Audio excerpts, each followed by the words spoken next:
A domestic flight to Belize City, inbound from San Pedro this afternoon, crash-landed at the Municipal Airstrip shortly after 2 o'clock when it slid off the runway upon touchdown.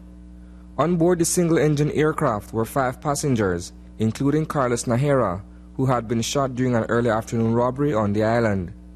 According to John Grief III, president of Tropic Air, the commuter plane careened off the slick runway due to unstable weather conditions we have been experiencing since the beginning of the week. Today, December the 4th, at approximately 2:20 p.m., our flight number 281 was en route from San Pedro to the Belize Municipal Airstrip. As you know, the weather's been bad all over the country, so the runway was rain-soaked. The pilot landed and was unable to stop the aircraft, and it ran off into the shallow water on the east end of the runway. Fortunately, the pilot and his passengers escaped the accident unscathed. The aircraft, however, became waterlogged almost immediately, its props and wings jutting out from the shoal. Moments later, authorities converged on the scene. We are investigating along with civil aviation what happened, but our primary concern is for the well-being of our crew. In this case was 1 pilot and our 5 passengers.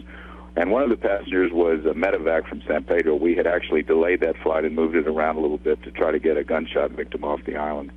So our primary concern is for the safety of our crew and our passengers, but nevertheless we continue to try to determine exactly what happened. Were there any injuries reported as a result of this incident? No, neither.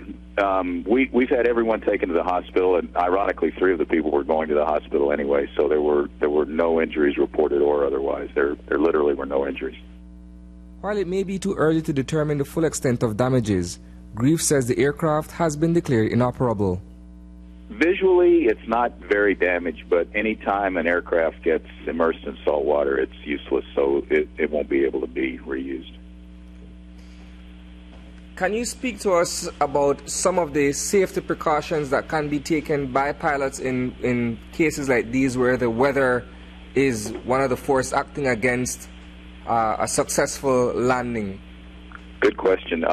We take safety and training very seriously here at Tropic. I don't know if you remember, we reported it to the news about a year ago. We bought a caravan simulator. So we have in our office in San Pedro a device that exactly mimics the inside of the caravan. It has 10 or 12 flat-screen TVs that mimic the look of the outside of the airplane, so much so that when you're taxiing in San Pedro, you can see our terminal building from the simulator and everything.